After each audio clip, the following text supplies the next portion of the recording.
আজকের গল্প হাতির পেটে শিয়াল। এক সময় জঙ্গলে অনেক হাতির দল ছিল। তার মধ্যে একটি হাতি ছিল ভীষণ সুন্দর আর অনেক বড়, আর দেখতেও যেমন সুন্দর তার গুণও ছিল সেরকম। ওই রাজ্যের রাজার ওই হাতিটিকে খুব পছন্দ ছিল। তিনি সবসময় ওই হাতির পিঠে চড়েই যুদ্ধ করতে যেতেন এবং ওই হাতিটিকে নিয়ে সব সময় গর্ববোধ করতেন এবং ভীষণ ভালোবাসতেন।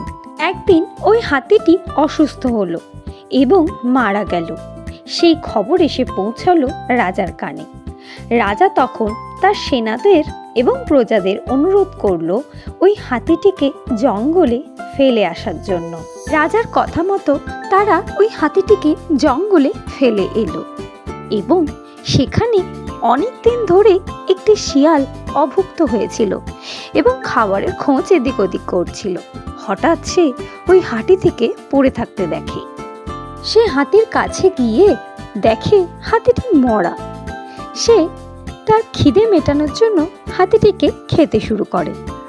কিছুক্ষণ খাবার পর হাতিটি পেটে অনেকটা গর্ত হয়ে যায় এবং সে খেতে খেতে ভেতরে চলে যায়।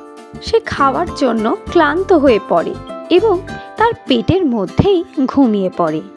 এদিকে হয়েছে কি, সূর্যের তেজে ওই ফুটোটি আস্তে আস্তে ছোট হতে থাকে।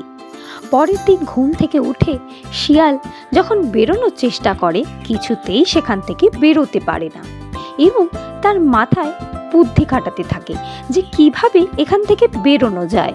হঠাৎ তার মাথায় একটি বুদ্ধি আসে। সে ফুটো দিয়ে দেখে বাইরে কিছু ছেলে সেখান দিয়ে যাচ্ছে। সে বলে, ও ভাইরা, শুনছো?